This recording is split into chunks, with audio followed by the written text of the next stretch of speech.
Welcome to Binu's Hindi learning class. അപ്പൊ ഇന്നത്തെ ക്ലാസ്സിൽ നമ്മൾ നോക്കാൻ പോകുന്നത് നമ്മൾ മലയാളികൾ സംസാരിക്കുമ്പോൾ ഒരു 90% ആളുകൾ കേട്ടോ സംസാരിക്കുമ്പോൾ ഈ മലയാളം വാക്കുകൾ ഉപയോഗിക്കാതെ കൂടുതലും ഇംഗ്ലീഷ് വാക്കുകൾ യൂസ് ചെയ്യാറുണ്ട്. ഇപ്പൊ ഞാൻ എക്സാമ്പിൾ പറയാം കേട്ടോ.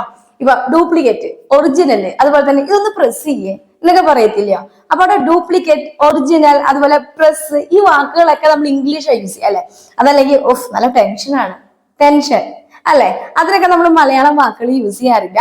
പക്ഷെ ഹിന്ദിയിൽ ഓൾമോസ്റ്റ് നമ്മൾ ഹിന്ദി വാക്കുകൾ തന്നെയാണ് അതിന് ഉപയോഗിക്കുന്നത്. അപ്പൊ അങ്ങനെയുള്ള വാക്കുകൾ സെലക്ട് ചെയ്തിട്ട് ഒരു ചെറിയൊരു ക്ലാസ് ആയിട്ട് ഇന്ന് ചെയ്യുന്നത്. ഓക്കെ, ആദ്യം തന്നെ നമ്മൾ എന്തെങ്കിലും കാര്യങ്ങൾ ക്യാൻസൽ ചെയ്യാന്ന് പറയും അല്ലെ.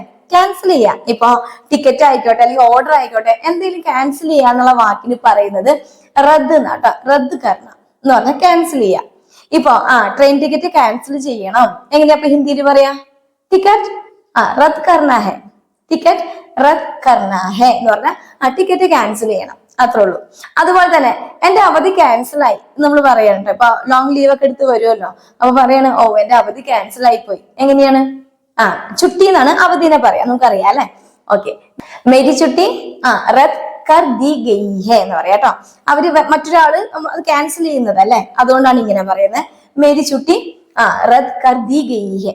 അല്ലെങ്കിൽ ക്യാൻസൽ ചെയ്തു എന്നാണെങ്കിൽ കർദിയ, കർദിയ, റദ്ദ് കർദിയ എന്ന് പറഞ്ഞാൽ മതി. മനസ്സിലായില്ലേ? അപ്പൊ ക്യാൻസൽ എന്നുള്ള വാക്കിന് നമ്മൾ മലയാളത്തിൽ ക്യാൻസൽ തന്നെ പറയുമെങ്കിലും ഹിന്ദിയിൽ പറയുന്നത് റദ്ദ് കർണ. ഓക്കെ, ശരി. അടുത്ത വാക്ക് പ്രസ് ചെയ്യ. പ്രസ് ചെയ്യാന്ന് പറയില്ലേ, നന്നായിട്ട് പ്രസ് ചെയ്യേ എന്ന് പറയത്തില്ല. അപ്പൊ പ്രസ് ചെയ്യുക എന്നതിന് മലയാളത്തിൽ എന്താ പറയാ? അമർത്തുക അല്ലെ. അപ്പൊ അമർത്തുക എന്നുള്ള വാക്കിന് ഹിന്ദിയിൽ പറയുന്നതിന് ദബാന എന്നാട്ടോ, ദബാന. ഇപ്പൊ നമ്മള് ഫോൺ ചെയ്യുമ്പോഴൊക്കെ പറയല്ലേ, എന്തെങ്കിലും കൺഫർമേഷന് വേണ്ടിയിട്ട് കൺഫേം കർണേ കെ ലിയേ ഏക് ദബാവോ അല്ലെങ്കിൽ ദോ ദബാവോ എന്ന് ഉദ്ദേശിക്കുന്നത് എന്താണ്? കൺഫേം കർണ എന്ന് പറയുന്നത് ഹിന്ദിയിൽ പറയുന്നത് പുഷ്ടീകരണ എന്നാട്ടോ, പുഷ്ടീകരണ. അപ്പൊ അവിടെ പറയുന്നത് പുഷ്ടീകരണേ കെ ലിയേ എന്നുള്ളതാണ്. കൺഫേം കർണേ കെ ലിയേ ഏക് ദബാവോ എന്ന് പറഞ്ഞാൽ ഒന്നമർത്തു, ദോ ദബാവോ എന്ന് പറഞ്ഞാൽ രണ്ടമർത്തു എന്നാണ്. ഇപ്പൊ നമ്മൾ പറയില്ലേ നന്നായിട്ട് പ്രസ് ചെയ്യൂ, എങ്ങനെയാ പറയാ? അച്ചി തരസെ ദബാവോ, അച്ചി തരസെ ദബാവോ അല്ലെങ്കിൽ ദബാദോ എന്നൊക്കെ പറയാം കേട്ടോ. അപ്പൊ ദബാന എന്ന് പറഞ്ഞ വാക്ക് അമർത്തുക, പ്രസ് ചെയ്യുക. ഓക്കെ, അടുത്ത വാക്ക് ഒറിജിനൽ. ഒറിജിനൽ നമ്മൾ പറയില്ലേ ഇത് ഒറിജിനൽ അല്ല അല്ലെങ്കിൽ ഇത് ഡ്യൂപ്ലിക്കേറ്റ് ആണ് എന്നൊക്കെ പറയത്തില്ലയോ. അപ്പൊ ഇതൊരു ക്ലാസ്സിൽ നമ്മൾ പറഞ്ഞിട്ടുണ്ടെന്ന് തോന്നുന്നു കേട്ടോ. ഒറിജിനൽ പറയുന്നത് അസ്ലി, ഡ്യൂപ്ലിക്കേറ്റ് നക്കലി, അത്രേ ഉള്ളൂ. അപ്പൊ നമ്മൾ പറയില്ലേ ഇതിന്റെ ഒറിജിനൽ കൊണ്ടുവരൂ, എന്തെങ്കിലും ഡോക്യുമെന്റ് എന്തെങ്കിലും ആയിക്കോട്ടെ ഒറിജിനൽ കൊണ്ടുവരാൻ പറയാം അല്ലെ. ഇസ്കാ അസ്ലി ലേക്കർ ആവും, അസ്ലി ലേക്കർ ആവും. ഇനി അതുപോലെ തന്നെ ഡ്യൂപ്ലിക്കേറ്റ് ആണെങ്കിൽ ഏ നക്കലി ഹെ. ഇപ്പൊ നമ്മള് ഡ്യൂപ്ലിക്കേറ്റ് നോട്ട് എന്നൊക്കെ പറയത്തില്ലയോ, നക്കലി നോട്ട് എന്നാ പറയാ കേട്ടോ. ഏ നക്കലി ഹെ, ഇത് ഡ്യൂപ്ലിക്കേറ്റ് ആണ്, അതാണ് കേട്ടോ. അപ്പൊ അസ്ലി നക്കലി.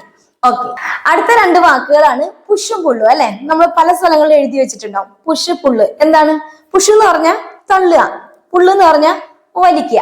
അപ്പൊ ഇതിന് ഹിന്ദിയിൽ പറയുന്നത് പുഷ് എന്ന് പറയാനായിട്ട് ദക്ക എന്നാട്ടോ, ദക്ക ദേന. അപ്പൊ നമ്മൾ മക്കളോടൊക്കെ പറയല്ലേ സ്കൂളിൽ പോകുമ്പോ ആരും തള്ളരുത്, ദക്ക മത് ദേന, ദക്ക മദ്ദോ എന്ന് പറഞ്ഞാൽ തള്ളരുത്, അത്രേ ഉള്ളൂ കേട്ടോ. ഇനിയിപ്പൊ നമ്മൾ പല വണ്ടികളൊക്കെ ആണെങ്കിൽ ഇപ്പൊ കാറൊന്ന് തള്ളി തരാനൊക്കെ പറയത്തില്ലയോ, അപ്പൊ അവിടെ നമ്മൾ പറയേണ്ടത് ജറ ദക്ക ദേൻ എന്ന് പറഞ്ഞു കഴിഞ്ഞാൽ ഒന്ന് തള്ളിത്തരൂ എന്നാണ് പറയുന്നത് കേട്ടോ. ജറ ദക്ക ദേൻ. അപ്പൊ ദക്ക ദേന എന്ന് പറഞ്ഞാൽ തള്ളുക. വലിക്കുക എന്ന് പറയുന്നതോ കീച്ചന. കീച്ചന എന്ന് പറഞ്ഞു കഴിഞ്ഞാൽ വലിക്കുക കേട്ടോ. ഇസ് കീച്ചോ എന്ന് പറഞ്ഞാൽ ഇത് വലിക്കൂ എന്നുള്ളതാണ്. അല്ലെങ്കിൽ അച്ചിത്തരസ് കീച്ചോ, നന്നായിട്ട് വലിക്കൂ. അതല്ലെങ്കിൽ ഇങ്ങനെയും പറയാം, ജോർസ് കീച്ചോ, നല്ല പവർഫുൾ ആയിട്ട് വലിക്കാൻ പറയില്ലേ, നല്ല ബലത്തില് ശക്തിയായി വലിക്കൂ, അതാണ് കേട്ടോ ജോർസെ കീച്ചോ. അപ്പൊ പുഷും പുള്ളും മനസ്സിലായല്ലോ. ദക്കാദേന. അതല്ലെങ്കിൽ ഈ ഒരു വാക്കും കേൾക്കൂ കേട്ടോ, ദക്കേൽന. ദക്കേൽന എന്ന് പറഞ്ഞാലും ഈ സെയിം തന്നെയാണ്, ദക്കാദേന, അതാണ് കേട്ടോ. അതുപോലെ തന്നെ കീച്ചിന. ഓക്കെ, അടുത്തൊരു വാക്കാണ് ഡേഞ്ചർ. നമ്മൾ പറയത്തില്ല, ഇപ്പൊ നമ്മൾ മലയാളത്തിൽ സംസാരിക്കുമ്പോഴും എന്താ പറയാ അത് ഡേഞ്ചർ ആണ് എന്നാ പറയാ അല്ലെ, ഇംഗ്ലീഷ് മിക്സ് ചെയ്ത് പറയും. അപ്പൊ ഈ ഡേഞ്ചർ എന്ന വാക്കിന് ഹിന്ദിയിൽ പറയുന്നത് ഖത്തറ എന്നാണ്, ഖത്തറ. ഓക്കെ, അപ്പൊ ഇതിലൊരു ഡൗട്ട് വരും കേട്ടോ നിങ്ങൾക്ക്, ഞാൻ പറഞ്ഞുതരാം. ഇപ്പൊ ആ വ്യക്തി അപകടത്തിലാണ് എന്ന് പറയാ. ഇപ്പൊ ഞാൻ ഒരു എക്സാമ്പിൾ പറയാണ്, അവൻ അപകടത്തിലാണ്. ഓ ആത്മി ഖത്തറേമേം ഹേ എന്നാ പറയാ. ഓ ആത്മി ഖത്തറേമേം ഹേ എന്ന് പറഞ്ഞാൽ അവനൊരു അപകടത്തിലാണ് എന്നുള്ള അർത്ഥത്തിലാണ്. ഓ ഖത്തറ ഹേ, അത് അപകടമാണ് എന്നാ പറയുന്നത്, ഡേഞ്ചർ ആണ് എന്നാണ് പറയുന്നത് കേട്ടോ. പക്ഷെ ഓ ആത്മി ഖതർനാക് ഹേ എന്ന് പറയുമ്പോ വ്യത്യാസം വന്നു കേട്ടോ.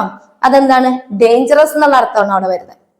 ഓ ആത്മി ഖതർനാക് ഹേ, മനസ്സിലാവുന്നുണ്ട്? അപ്പൊ ഡേഞ്ചറസ് ആണ്, ഓ അവൻ ഇത്തിരി പ്രശ്നക്കാരനാണ്, അതാണ് ഡേഞ്ചർ, ഡേഞ്ചറസ്. ഇത് നമ്മളുടെ ഡിഫറൻസ് കേട്ടോ. മറ്റേത് ഖത്ര, ഡേഞ്ചർ എന്ന് പറയുന്നത്. ഖതർനാക്ക് എന്ന് പറയുമ്പോ ഡേഞ്ചറസ് ആണ്. ഇനിയിപ്പോ മൃഗങ്ങളായാലും ഡേഞ്ചറസ് ആണ് അല്ലെ. ജാൻവർ ഡേഞ്ചറസ്, ഖതർനാക്ക്.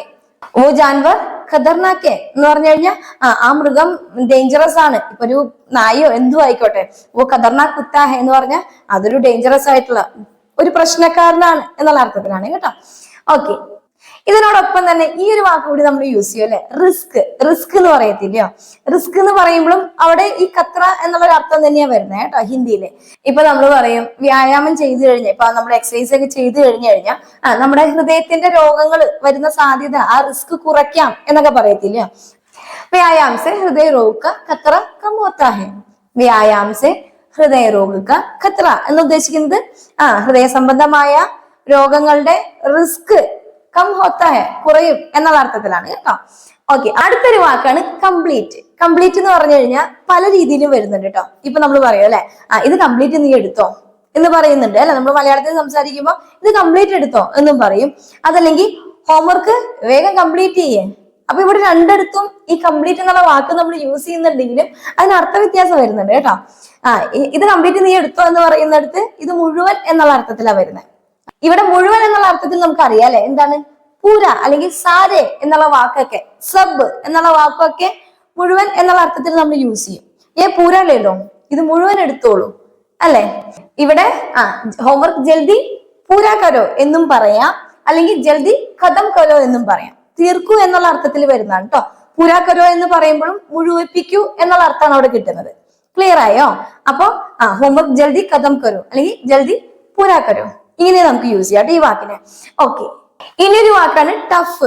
ടഫ് എന്ന് പറയത്തില്ല നമ്മൾ. ഇപ്പൊ എക്സാം ഭയങ്കര ടഫായിരുന്നു അല്ലെ. നമ്മൾ മലയാളമാണ് സംസാരിക്കണെങ്കിലും അവിടെ പരീക്ഷ എന്നല്ല പറഞ്ഞ എക്സാം എന്നാ പറയുന്നത്.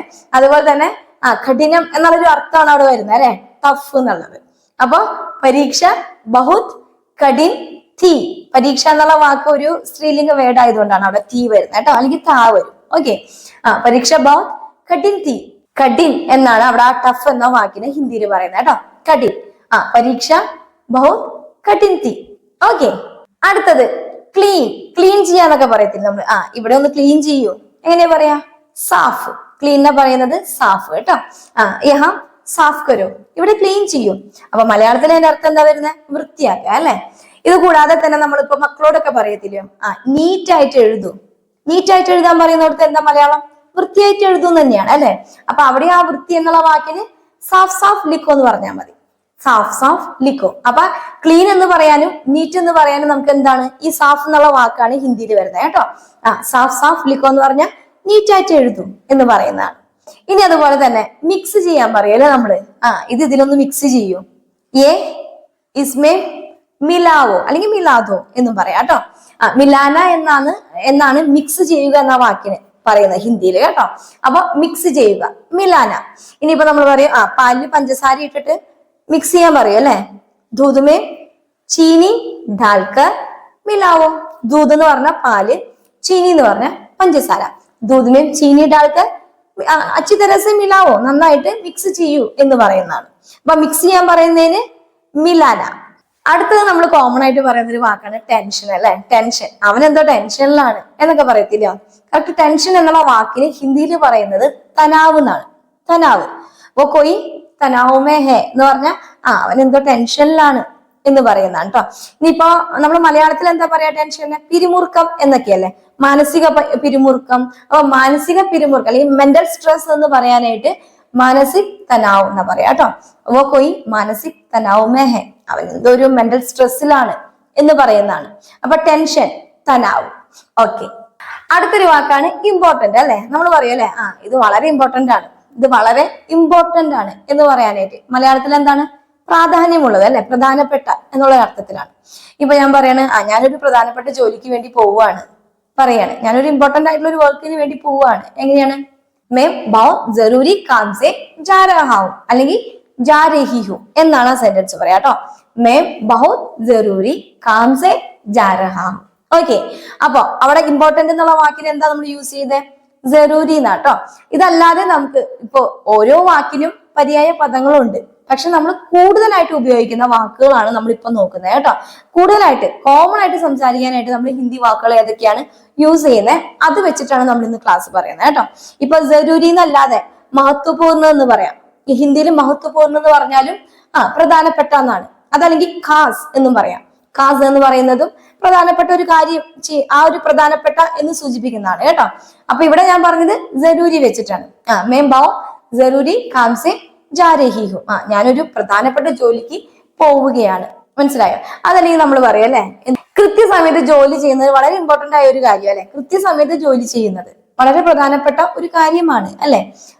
സഹി സമയ പർ, കൃത്യസമയത്ത് എന്നുള്ള അർത്ഥത്തിലാട്ടോ. സഹി സമയ പർ കാം കർണ ബഹുത് ജറൂരി ഹെ എന്ന് പറയാം. സഹി സമയ പർ കാം കർണ ബഹുത് ജറൂരി ഹെ. അപ്പൊ അതാണ് ഇമ്പോർട്ടന്റ് എന്നുള്ള വാക്കിനെ നമ്മൾ ഹിന്ദിയിൽ പറയുന്നത്. ഓക്കെ. അതുപോലെ നമ്മൾ ഇങ്ങനെ പറയും, യേ മേരാ ഖാസ് ദോസ്ത് ഹെ. ഖാസ് ദോസ്ത് എന്ന് പറയുന്നിടത്ത് അവിടെ ഇത്ര ഉദ്ദേശിക്കുന്നുള്ളൂ, ഇതെന്റെ ഇമ്പോർട്ടന്റ് ആയിട്ടുള്ള അല്ലെങ്കിൽ നമുക്ക് ഏറ്റവും വേണ്ടപ്പെട്ട എന്നുള്ള അർത്ഥത്തിലാണ് കേട്ടോ. എന്റെ സുഹൃത്താണ്, എന്റെ പ്രധാനപ്പെട്ട സുഹൃത്താണ് എന്നാണ് അവിടെ പറയുന്നത്. അങ്ങനെയും വാക്ക് കേൾക്കാം, ഖാസ് എന്നുള്ള വാക്ക് കേട്ടോ. അപ്പൊ അതും ഇമ്പോർട്ടന്റ് ആണ്. ക്ലിക്ക് ആയില്ല? ഓക്കെ. അടുത്തൊരു വാക്കാണ് കമ്പൽസറി. നമ്മൾ പറയാറുണ്ട് അല്ലെ, ഇത് കമ്പൽസറി ആണ്, അല്ലെങ്കിൽ ഈ ഒരു സബ്ജക്റ്റ് കമ്പൽസറി ആണ്, പഠിച്ചേ പറ്റൂ എന്നൊക്കെ പറയും അല്ലെ. അവിടെ എന്താണ് മലയാളത്തിൽ വരുന്നത്? നിർബന്ധം, നിർബന്ധമായും എന്നുള്ള അർത്ഥത്തില് അല്ലെ. ഓക്കെ. അപ്പൊ അതിന് ഹിന്ദിയിൽ പറയുന്നത് അനിവാര്യ എന്നാണ്. അനിവാര്യ. ഇപ്പൊ പറയാണ് ഈ ഒരു തലത്തില് നമ്മളിപ്പോ പഠിച്ചുകൊണ്ടിരിക്കുകയായിരിക്കാം. അപ്പൊ ആ ഒരു തലത്തില് ഹിന്ദി സബ്ജക്റ്റ് കമ്പൽസറി ആണ് എന്ന് പറയാണ് കേട്ടോ. ഇസ് സ്തർ പർ ഹിന്ദി ഏക് അനിവാര്യ വിഷയ ഹെ. സബ്ജക്റ്റിനെ പറയുന്നത് വിഷയം എന്നാണ്. ഇസ് സ്തർ പർ എന്ന് പറഞ്ഞാൽ ഈ ഒരു തലത്തിൽ എന്നുള്ള അർത്ഥമുള്ളൂ കേട്ടോ. ഇസ് സ്തർ പർ ഹിന്ദി ഏക് അനിവാര്യ വിഷയ ഹെ. ഈ ഒരു തലത്തില് ഹിന്ദി ഒരു അനിവാര്യ കമ്പൽസറി നിർബന്ധമായിട്ടുള്ള സബ്ജക്റ്റ് ആണ്. ഓക്കെ.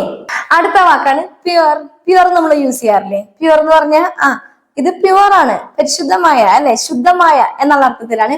ഹിന്ദിയിലും അങ്ങനെ ഒരു വാക്കുണ്ട്, ശുദ്ധ് അല്ലെങ്കിൽ നിർമ്മൽ എന്നൊക്കെ തന്നെ കേട്ടോ. മലയാളത്തിൽ യൂസ് ചെയ്യുന്ന ആ ചില വാക്കുകളും ഹിന്ദിയിലും ഉണ്ട്. ശുദ്ധ് എന്നുള്ള വാക്ക് തന്നെയാണ് പ്യുവറിന് യൂസ് ചെയ്യുന്നത് കേട്ടോ. അപ്പൊ നമ്മൾ പറയില്ലേ പ്യുവർ കോട്ടൺ, പ്യുവർ കോട്ടൺ, ഈ തുണി പ്യുവർ കോട്ടൺ ആണ് എന്നാ പറയാ അല്ലെ നമ്മള്. അപ്പൊ അവിടെ പ്യുവർ എന്നുള്ള വാക്കാണ് നമ്മൾ മലയാളത്തിൽ സംസാരിക്കുമ്പോൾ യൂസ് ചെയ്യുന്നത് അല്ലെ. അപ്പൊ അതിനെ പറയുന്നത് ഏ കപ്പട ശുദ്ധ് സൂത്തി ഹെ. അപ്പൊ കോട്ടൺ എന്ന വാക്കിന് ഹിന്ദിയിൽ പറയുന്നത് സൂത്തി എന്നാണ് കേട്ടോ. ഏ കപ്പട ശുദ്ധ് സൂത്തി ഹെ. ഈ തുണി പ്യുവർ കോട്ടൺ ആണ്, അതാണ് പറയുന്നത് കേട്ടോ. അതുപോലെ തന്നെ മാക്സിമം, മിനിമം. മാക്സിമം എന്ന് നമ്മൾ പറയത്തില്ല, വളരെ സിമ്പിൾ ആണ്. ജ്യാദാ സെ ജ്യാദ, ജാദാ സെ ജാദ എന്നും പ്രൊനൗൺസ് ചെയ്യുന്നവരുണ്ട് കേട്ടോ. ജ്യാദാ സെ ജ്യാദ എന്നും പറയാം. ഓക്കെ. അതിന്റെ ആ ജായുടെ അടിയിൽ ഒരു കുത്തുണ്ട്, അതുകൊണ്ടാണ് അങ്ങനെ ഒരു പ്രൊനൗൺസിയേഷൻ വരുന്നത്. ജ്യാദാ സെ ജ്യാദ കോശിഷ് കരോ. എന്താണ് ജ്യാദാ സെ ജ്യാദ എന്ന് പറഞ്ഞാൽ മാക്സിമം പരിശ്രമിക്കൂ എന്നാണ് പറയുന്നത്. ഇനി അധിക് സെ അധിക് എന്നും പറയാം കേട്ടോ. എന്ന് പറഞ്ഞാൽ മാക്സിമം തന്നെയാണ്. അധിക് സെ അധിക് കരോ, മാക്സിമം ചെയ്യൂ എന്ന് പറയുന്നതാണ്. ഇനി കം സെ കം എന്ന് പറഞ്ഞു കഴിഞ്ഞാൽ മിനിമം. കം സെ കം മിനിമം 50 മാർക്ക് വേണം. കം സെ കം 50 അങ്ക് ചാഹിയേ. കം സെ കം 50 അങ്ക് ചാഹിയേ എന്ന് പറഞ്ഞാൽ മിനിമം 50 മാർക്ക് വേണം എന്ന് പറയുന്ന. അപ്പൊ അതാണ് ഈ മാക്സിമം മിനിമം. മനസ്സിലായോ? അതുപോലെ തന്നെ നമുക്ക് അറിയാവുന്ന 2 വാക്കുകളാണല്ലേ, ഫാസ്റ്റും അതുപോലെ സ്ലോയും. ഇപ്പൊ നമ്മൾ പറയില്ലേ വേഗം നടക്ക് എന്നൊക്കെ പറയാനായിട്ട്, അല്ലെങ്കിൽ ഫാസ്റ്റ് നടക്ക് എന്ന് പറയാനായിട്ട് തേജ് ചലോ എന്നാ പറയാം. തേജ് ചലോ. അതുപോലെ തന്നെ സ്ലോ എന്ന് പറയാനായിട്ട് അറിയാം അല്ലെ, ധീരെ ചലോ. പതുക്കെ നടക്കൂ അല്ലെങ്കിൽ സ്ലോയിൽ നടക്കൂ എന്ന് പറയുന്നതാണ് ഫാസ്റ്റ്, അതുപോലെ തന്നെ സ്ലോ. ഓക്കെ. അടുത്തൊരു ഇമ്പോർട്ടന്റ് വാക്കാട്ടോ, സബ്മിറ്റ് ചെയ്യുക. നമ്മൾ പറയത്തില്ലേ സബ്മിറ്റ് ചെയ്യാന്ന്. അവിടെ സബ്മിറ്റ് ചെയ്യണം എന്ന് ഒരു ഹിന്ദിക്കാരും പറഞ്ഞ കേട്ടിട്ടില്ല. അവിടെ ജമാ കർണ എന്നുള്ള വാക്കാണ് യൂസ് ചെയ്യുന്നത്. ഇപ്പൊ ഒരു എക്സാമ്പിള്, 20-ാം തീയതിക്ക് മുമ്പ് അപ്ലിക്കേഷൻ സബ്മിറ്റ് ചെയ്യണം. 20-ാം തീയതിക്ക് മുമ്പ് അപ്ലിക്കേഷൻ സബ്മിറ്റ് ചെയ്യണം എന്ന് പറയുമ്പോൾ 20 താരീഖ് സെ പെഹലെ, 20-ാം തീയതിക്ക് മുമ്പ്. തീയതി നമ്മൾ കഴിഞ്ഞ ക്ലാസ്സിൽ നോക്കി അല്ലെ, താരീഖ്. അപ്പൊ 20 താരീഖ് സെ പെഹലെ ആപ്ലിക്കേഷൻ. ആപ്ലിക്കേഷൻ എന്ന് പറയുന്നത് ഹിന്ദിയിൽ ആവേദൻ എന്നാട്ടോ. ആവേദൻ, അതാണ് ആപ്ലിക്കേഷൻ. ഓക്കെ. അപ്പൊ 20 താരീഖ് സെ പെഹലെ ആവേദൻ ജമാ കർണ ഹെ. ആവേദൻ ജമാ കർണ ഹെ എന്ന് പറഞ്ഞാൽ സബ്മിറ്റ് ചെയ്യണം. അതാണ് ജമ കർണ എന്ന് പറയുന്നത്. നമ്മളിങ്ങനെ ഡെപ്പോസിറ്റ് ചെയ്യുക എന്നൊക്കെ പറയത്തില്ലയോ, അതിനെല്ലാം ഈ ജമ കർണ എന്നുള്ള വാക്കാണ് യൂസ് ചെയ്യുന്നത് കേട്ടോ. ഇപ്പൊ നമ്മൾ ബാങ്കിൽ പൈസയൊക്കെ ഡെപ്പോസിറ്റ് ചെയ്യില്ലയോ, അവിടെ പൈസ ജമ കർണ എന്ന് പറയാം. മനസ്സിലായോ? ഓക്കെ. അടുത്തത് ഈസി. നമ്മൾ പറയില്ലയോ, ഇത് ഭയങ്കര ഈസിയാണ്. ഞാൻ കഴിഞ്ഞ ക്ലാസ്സിൽ ഒരു ക്വസ്റ്റ്യൻ ചോദിച്ചു അല്ലെ, അപ്പൊ അതിന്റെ ആൻസർ ഇപ്പൊ തന്നെ പറയാം. ഹിന്ദി ബോൾന ബഹുത് ആസാൻ ഹേ. ആസാൻ എന്ന വാക്ക് ഇപ്പൊ മനസ്സിലായോ? ഈസി എന്ന വാക്കിന്റെ ഹിന്ദി വേർഡാണ് ആസാൻ, എളുപ്പമാണ് അല്ലെ. ഹിന്ദി ബോൾന ബഹുത് ആസാൻ ഹേ. എന്താ ഞാൻ ചോദിച്ചത് അല്ലെ, എന്താ പറഞ്ഞത്? ഹിന്ദി സംസാരിക്കാൻ അല്ലെങ്കിൽ ഹിന്ദി പറയാൻ വളരെ എളുപ്പമാണെന്നാണ്. മനസ്സിലായോ? അപ്പൊ ഈസി എന്ന വാക്കാണ് ആസാൻ. ഒത്തിരി പേര് കറക്റ്റ് ആയിട്ട് ആൻസർ ചെയ്തിരുന്നു കേട്ടോ. ഓക്കെ. അതുപോലെ തന്നെ നമ്മൾ ഈസി എന്ന് പറയുന്നത് സിമ്പിൾ എന്നുള്ള വാക്ക് യൂസ് ചെയ്യും അല്ലെ. സിമ്പിൾ എന്ന് പറഞ്ഞാൽ ഇത് ഭയങ്കര സിമ്പിൾ ആണ്. സിമ്പിൾ, സരൽ. സരൽ യെ ബഹുത് സരൽ ഹേ. ഇത് ഭയങ്കര സിമ്പിൾ ആണ്. ഇവിടെ നമുക്ക് ഈ ആസാൻ എന്നുള്ള വാക്കും യൂസ് ചെയ്യാം കേട്ടോ. രണ്ടും ഏകദേശം ഒരു അർത്ഥം തന്നെ വരുന്നതാണ്. ഈസി എന്ന് പറയുന്നതും സിമ്പിൾ എന്ന് പറയുന്നതും. അപ്പൊ ആസാൻ അതുപോലെ തന്നെ സരൽ. ക്ലിയർ ആയില്ല? ഓക്കെ. അടുത്തൊരു വാക്കാണ് ഇൻവൈറ്റ്. ഇൻവൈറ്റ് ചെയ്യാന്ന് പറയില്ലേ, ഇപ്പൊ അവൻ എന്നെ കല്യാണത്തിന് ക്ഷണിച്ചു അല്ലെ. അപ്പൊ ക്ഷണിച്ചു എന്ന വാക്കാണ് അല്ലെ ഇൻവൈറ്റ്. ആമന്ത്രിത് കർണ എന്നാണ് ഹിന്ദിയിൽ ഇൻവൈറ്റ് ചെയ്യാൻ പറയാ കേട്ടോ. ആമന്ത്രിത് കർണ. ഉസ്നെ മുझे अपनी शादी में आमंत्रित किया है എന്ന് പറഞ്ഞു കഴിഞ്ഞാൽ ഉസ്നെ മുझे, അവൻ എന്നെ अपनी शादी में, അവന്റെ കല്യാണത്തിന് കേട്ടോ, വിവാഹത്തിന് ആമന്ത്രിത് കിയാ ഹെ, ക്ഷണിച്ചു എന്ന് പറയുന്നതാണ്. ഇൻവൈറ്റ് ചെയ്തു. അപ്പൊ ഇൻവൈറ്റ് ചെയ്യുന്നതിന് ഹിന്ദിയിൽ പറയുന്നത് ആമന്ത്രിത് കർണ. ഓക്കെ. ഇനി ഡെക്കറേറ്റ് ചെയ്യുക. നമ്മൾ പറയത്തില്ല ഡെക്കറേറ്റ് ചെയ്യാന്ന്. മലയാളത്തിൽ എന്താ പറയുന്നത്? അലങ്കരിക്കുക അല്ലെ. അലങ്കരിക്കുന്നതിന് ഹിന്ദിയിൽ പറയുന്നത് സജാന എന്നാണ് കേട്ടോ. സജാന, ഡെക്കറേറ്റ് ചെയ്യാം, അതാണ്. ഇപ്പൊ നമ്മൾ ഒരാളോട് പറയാണ്, താങ്കൾ ഇത് നന്നായിട്ട് അലങ്കരിച്ചിട്ടുണ്ട് എന്ന് നമ്മൾ ആ വ്യക്തിയോട് പറയാണ്. ആപ്നെയെ ബഹുത് അച്ഛേ സേ സജായാ ഹെ. ആപ്നെയെ ബഹുത് അച്ഛേ സേ സജായാ ഹെ എന്ന് പറഞ്ഞാൽ താങ്കൾ ഇത് വളരെ നന്നായിട്ട് അലങ്കരിച്ചിട്ടുണ്ട് എന്നാണ്. അപ്പൊ ഡെക്കറേറ്റ് ചെയ്യുന്നതിന് പറയുന്നത് സജാന എന്നാണ്. ഓക്കെ. അടുത്തൊരു വാക്കാണ് കറക്റ്റ്. കറക്റ്റ് എന്ന് പറയത്തില്ലയോ, നീ പറഞ്ഞത് കറക്റ്റാ, നീ പറഞ്ഞത് കറക്റ്റാ, അല്ലെങ്കിൽ നീ പറഞ്ഞത് കറക്റ്റ് ആയിരുന്നു എന്നൊക്കെ പറയാം അല്ലെ. അപ്പൊ അതിന്റെ മലയാളം എന്താണ്? ശരി എന്നാണ്. നമുക്കറിയാം അല്ലെ. ഹിന്ദിയില് സഹി. അപ്നെ ജോ ബോല അല്ലെങ്കിൽ ജോ കഹാ വോ സഹി ഹെ. താങ്കൾ പറഞ്ഞത് ശരിയാണ്. അപ്നെ ജോ ബോല വോ സഹി ഹെ. അപ്പൊ ആ കറക്റ്റ് എന്നുള്ള വാക്കിന് ഹിന്ദിയിൽ പറയുന്നത് സഹി എന്നുള്ള വാക്കാണ് കേട്ടോ. ഓക്കെ. അതുപോലെ തന്നെ പ്ലീസ് എന്നൊരു വാക്ക് നമ്മൾ യൂസ് ചെയ്യും അല്ലെ എപ്പോഴും. പ്ലീസ്, ദയവായി അല്ലെ. അപ്പൊ അതിന് ഹിന്ദിയിൽ പറയുന്നത് കൃപയ എന്നാണ്. കൃപയ. കൃപയ ജൽദി ശുരു കീജിയെ. കൃപയ ജൽദി ശുരു കീജിയെ എന്ന് പറഞ്ഞാൽ ദയവായി വേഗം തുടങ്ങിയാലും, ദയവായി വേഗം തുടങ്ങിയാലും. അപ്പൊ ഈ കൃപയ എന്നുള്ള വാക്കാണ് നമ്മൾ പ്ലീസിന് പറയുന്നത് കേട്ടോ. ഓക്കെ. ഇനി നമ്മൾ യൂസ് ചെയ്യുന്ന ഒരു വാക്കാണ് സ്മെല്ല് അല്ലെ. സ്മെല്ല്. സ്മെല്ല് നമുക്കറിയാം. നമ്മൾ രണ്ട് രീതിയിൽ സ്മെല്ല് പറഞ്ഞിട്ടുണ്ട്. ഒന്ന് നല്ല മണം എന്ന് പറയില്ലയോ, അച്ചി ഖുഷ്ബു ആരെ. അപ്പൊ ഖുഷ്ബു എന്നാണ് നല്ല സ്മെല്ലിനെ നമ്മൾ പറയുന്നത് കേട്ടോ. അപ്പൊ അച്ചി ഖുഷ്ബു ആരെ, നല്ല മണം വരുന്നു എന്നുള്ളതാണ്. അതുപോലെ തന്നെ ബാഡ് സ്മെല്ലാണെങ്കിൽ ബദ്ബു. ബദ്ബു ഇത് നമ്മളൊരു ക്ലാസ്സിൽ പറഞ്ഞിട്ടുണ്ട്. ഓക്കെ. Bad smell. ഇപ്പൊ ഏ ബദ്ബു കഹാസെ ആരെ എന്ന് പറഞ്ഞാൽ ഈ ഒരു ദുർഗന്ധം എവിടെ നിന്നുമാണ് വരുന്നത്? ഏ ബദ്ബു കഹാസെ ആരെ. അപ്പൊ ഇന്നത്തെ ക്ലാസ് ഇത്രയേ ഉള്ളൂ. കൂടുതലും നമ്മൾ മലയാളം സംസാരിക്കുമ്പോഴും ഇംഗ്ലീഷ് വാക്കുകൾ മിക്സ് ചെയ്ത് നമ്മൾ സംസാരിക്കാറുണ്ട് അല്ലെ. അപ്പൊ സ്റ്റാർട്ടിങ്ങിൽ നമ്മൾ ഹിന്ദി സംസാരിക്കുമ്പോഴും എല്ലാവരും ഇങ്ങനെ തന്നെയാണ്. എന്താണ് ഈ ഇംഗ്ലീഷ് വേർഡ്സ് എല്ലാം ഇതുപോലെ തന്നെ നമ്മൾ ഹിന്ദിയിലും കയറ്റി സംസാരിക്കാറാ പതിവ്. പക്ഷെ ഹിന്ദിക്കാര് ഏറ്റവും കൂടുതലും അവരുടെ ഭാഷയിലുള്ള എല്ലാ വാക്കുകളും ഒരിക്കലും അവർ ഒരുപാട് ഇംഗ്ലീഷ് വാക്കുകൾ മിക്സ് ചെയ്ത് സംസാരിക്കില്ല. അപ്പൊ നമുക്ക് മനസ്സിലാവാൻ ബുദ്ധിമുട്ടാണ് അല്ലെ. അപ്പൊ ഈ വാക്കുകളുടെ എല്ലാം ഹിന്ദി നമ്മൾ അറിഞ്ഞിരിക്കണം. ചിലപ്പോൾ നമുക്ക് പ്രയോഗിക്കാൻ ബുദ്ധിമുട്ടായിരിക്കും. നമ്മൾ സംസാരിച്ചു തുടങ്ങുമ്പോൾ ഇതെല്ലാം നമ്മൾ ഇംഗ്ലീഷ് വേർഡുകളായിരിക്കും യൂസ് ചെയ്യുന്നുണ്ടാവുക. എന്നാലും കുഴപ്പമില്ല. സ്റ്റാർട്ടിങ്ങിൽ എല്ലാവരും അങ്ങനെയൊക്കെ തന്നെയാണ്. പക്ഷെ കുറച്ച് അങ്ങ് പോയി കഴിയുമ്പോൾ നമുക്ക് ഈ വാക്കുകളെല്ലാം അവർ പറയുന്നത് കേൾക്കുമ്പോൾ നമുക്ക് മനസ്സിലാവണം അല്ലെ, ഇതാണ് ഇതിന് അർത്ഥം എന്നുള്ളത്. അതിന് വേണ്ടിയിട്ടാണ് ഞാൻ ഇങ്ങനെ ഒരു ക്ലാസ് ഇട്ടത് കേട്ടോ. അപ്പൊ നിങ്ങൾക്ക് അവർ പറയുന്നത് കേൾക്കുമ്പോൾ മനസ്സിലാവാൻ വേണ്ടിയിട്ടാണ്. പിന്നീട് അത് നിങ്ങൾക്ക് വളരെ എളുപ്പമായിട്ട് യൂസ് ചെയ്യാൻ പറ്റും കേട്ടോ. ഓക്കെ. അപ്പൊ ഇന്നത്തെ കമന്റ് നോക്കാം. ഈ കമന്റ് ഞാൻ കുറച്ച് നാളായിട്ടുണ്ട് കേട്ടോ. ഇത്തിരി നാളായിട്ട് വന്ന് കിടക്കുന്ന ഒരു കമന്റ് ആയിരുന്നു.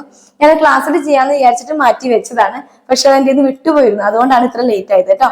വേറെ ഒന്നല്ല, ഇപ്പൊ നമ്മളിങ്ങനെ പറയത്തില്ല, നമ്മൾ ആരുടെയും സംസാരിക്കുമ്പോൾ പറയാം അല്ലെ, വീട്ടിൽ അവർ അന്വേഷിച്ചതായിട്ട് പറയണം, അല്ലെങ്കിൽ അവൻ അന്വേഷിച്ചതായിട്ട് പറയണം, അവളോട് തന്നെ അന്വേഷണം പറയണം. ഈ അന്വേഷണം മാത്രമല്ല, ചിലപ്പോ ബർത്ത്ഡേ വിഷസ് ആവാം, എന്തെങ്കിലും കാര്യങ്ങളാവാം, മറ്റൊരാളെ അറിയിക്കണം എന്ന് നമ്മൾ പറയും അല്ലെ. അപ്പൊ അത് ഹിന്ദിയിൽ പറയുന്നത് പല രീതിയിലാണ്. അപ്പൊ നമുക്ക് അതിന്റെ അർത്ഥമായിട്ട് ചിലപ്പോ ഒരു എന്താ പറയാ മാച്ച് ഉണ്ടാവില്ല. പല രീതിയിലാണ് നമ്മൾ പറയുന്നത്. ഞാനിപ്പോ എക്സാമ്പിൾ പറയാം. ഇപ്പൊ നമ്മൾ പറയാണ്, ഒരു വ്യക്തിയോട് സംസാരിക്കുന്നു. അപ്പൊ ആ വ്യക്തിയുടെ അപ്പനോ അമ്മയോ അല്ലെങ്കിൽ പാരന്റ്സിനോട് നമ്മൾ അന്വേഷണം പറയാണ്. ഞാൻ അവരെ അന്വേഷിച്ചതായിട്ട് പറയണം എന്നാണ് നമ്മൾ പറയുന്നതെങ്കിലും അവിടെ ഈ അന്വേഷണം എന്നുള്ള വാക്കല്ല യൂസ് ചെയ്യുന്നത്. നമ്മൾ പറയുന്നത് പ്രണാം കഹ്നാ ഹേ, മേരി തരഫ് സെ ഉന്നെ പ്രണാം കഹ്നാ ഹേ എന്നാ പറയാം. അവരോട് എന്റെ പേരിൽ എന്നുള്ള അർത്ഥത്തിലാണ് അത് പറയുന്നത്. എന്റെ അത്രയേ ഉള്ളൂ. നമ്മൾ അതിന്റെ ഓരോന്നിന്റെയും അർത്ഥം എടുത്ത് നോക്കേണ്ട കാര്യമില്ല. ഇങ്ങനെയാണ് ആ സെന്റൻസ് പറയാ കേട്ടോ. അപ്പൊ അതുകൊണ്ടാണ് ഞാൻ ക്ലാസ്സിൽ പറയാന്ന് വിചാരിച്ചത്. ഉന്നെ മേരി തരഫ് സെ പ്രണാം കഹ്നാ ഹെ. അല്ലെങ്കിൽ ഇനിയിപ്പോ നന്ദി പറയണം എന്നാണെങ്കിൽ, ഇപ്പൊ എന്തെങ്കിലും വസ്തു നമുക്ക് കൊണ്ടേ തന്നു, ആളോട് നന്ദി പറയണം കേട്ടോ. ധന്യവാദ് കഹ്നാ ഹെ, ധന്യവാദ് കഹ്നാ ഹെ, മേരി തരഫ് സെ ധന്യവാദ് കഹ്നാ ഹെ എന്നാണ് പറയാം. അതും അല്ലെങ്കിൽ നമസ്തേ കഹ്നാ ഹെ, നമസ്തേ കഹ്നാ ഹെ, നമസ്തേ ബോൽനാ ഹെ. ഈ കഹ്ന എന്ന് പറയുന്നിടത്ത് ബോൽന എന്ന് പറഞ്ഞാലും തെറ്റൊന്നുമില്ല. പക്ഷെ ഇങ്ങനെ പറയുകയാണെങ്കിൽ കുറച്ചുകൂടി പെർഫെക്റ്റ്, അത്രേ ഉള്ളൂ കേട്ടോ. ഓക്കെ, നമസ്തേ കഹ്നാ ഹെ. മനസ്സിലായോ? ഇനി അതുപോലെ ബർത്ത്ഡേ വിഷസ് നമ്മൾ പറയും അല്ലെ, അവനോട് എന്റെ ബർത്ത്ഡേ വിഷസ് പറയണം അല്ലെങ്കിൽ അവനിലേക്ക് എത്തിക്കണം എന്നുള്ള അർത്ഥത്തില് അല്ലെ. അപ്പൊ അവിടെ ഇങ്ങനെയാ പറയാ, മേരി തരഫ് സെ ഉസേ ജന്മദിൻ കി അല്ലെങ്കിൽ ജന്മദിൻ കി ശുഭകാമനായേ ദേന, ശുഭകാമനായേ എന്നാണ് അവിടെ ആശംസ എന്നുള്ള അർത്ഥത്തിൽ കേട്ടോ. അപ്പൊ എന്ത് ആശംസയായാലും അവിടെ പറയുന്നത് ഹിന്ദിയിൽ ശുഭകാമനായേ എന്നാണ്. മേരി തരഫ് സെ ഉസേ ജന്മദിൻ കി അല്ലെങ്കിൽ ജന്മദിൻ കി ശുഭകാമനായേ ദേന. ഇപ്പൊ ദേന എന്ന് പറഞ്ഞു അല്ലെ, കൊടുക്കുക എന്നുള്ള അർത്ഥത്തിലാണ്. അതല്ലെങ്കിൽ പഹുഞ്ചായേം, പഹുഞ്ചായേം എന്ന് പറഞ്ഞാൽ എത്തിക്കൂ എന്നുള്ള അർത്ഥത്തിലാണ്. അപ്പൊ ഇങ്ങനെയൊക്കെ മാറി മാറി നമുക്ക് പറയാം. എന്താണോ നമുക്ക് സ്യൂട്ട് ആവുന്നത് ആ രീതിയിൽ നമുക്ക് പറയാം. ഓക്കെ, അതുപോലെ തന്നെ കോമൺ ആയിട്ട് പറയുന്നതാണ് മെനുസെ യാദ് കിയാ കഹ്ന. നമ്മൾ അന്വേഷിച്ചതായിട്ട് പറയണം എന്ന് പറയുന്ന കേട്ടോ. മെനുസെ യാദ് കിയാ കഹ്ന. അപ്പൊ ഇങ്ങനെ പല പല ഘട്ടങ്ങൾ ഇതിലുണ്ട്. അതുകൊണ്ടാണ് ഇപ്പൊ ഒരു എക്സ്പ്ലനേഷൻ ഞാൻ തന്നത്. അപ്പൊ ഇന്നത്തെ ക്വസ്റ്റ്യൻ, നീ ഇതുവരെ എവിടെയായിരുന്നു? നീ ഇതുവരെ എവിടെയായിരുന്നു? അപ്പൊ ഇതൊന്ന് ഹിന്ദിയിൽ എഴുതി വിട്ടേക്കണം കേട്ടോ. അപ്പൊ ഇത്രയുള്ള ഇന്നത്തെ ക്ലാസ്. എന്നും പറഞ്ഞ പോലെ തന്നെ ആര്യനെ പുതുതായിട്ട് കാണുന്നവരുടെ ഒന്ന് സബ്സ്ക്രൈബ് ചെയ്തിട്ട് കാണാൻ മറക്കരുത് കേട്ടോ. അത് മാത്രമല്ല, നമ്മുടെ ഈ ഒരു സീരീസിന്റെ ഫസ്റ്റ് മുതൽ കാണാനായിട്ട് ഫോളോ ചെയ്യാനായിട്ട് നിങ്ങൾ മറക്കരുത്. കൂടാതെ ഉപകാരപ്പെടുന്നവരിലേക്ക് ഷെയർ ചെയ്ത് കൊടുക്കാനായിട്ട് മറന്നു പോകരുത്. വീഡിയോ ഇഷ്ടപ്പെടുകയാണെങ്കിൽ ഒരു ലൈക്കും ചെയ്യാൻ മറക്കരുത് കേട്ടോ. അപ്പൊ അടുത്ത ക്ലാസ്സിൽ കാണാം. ബൈ.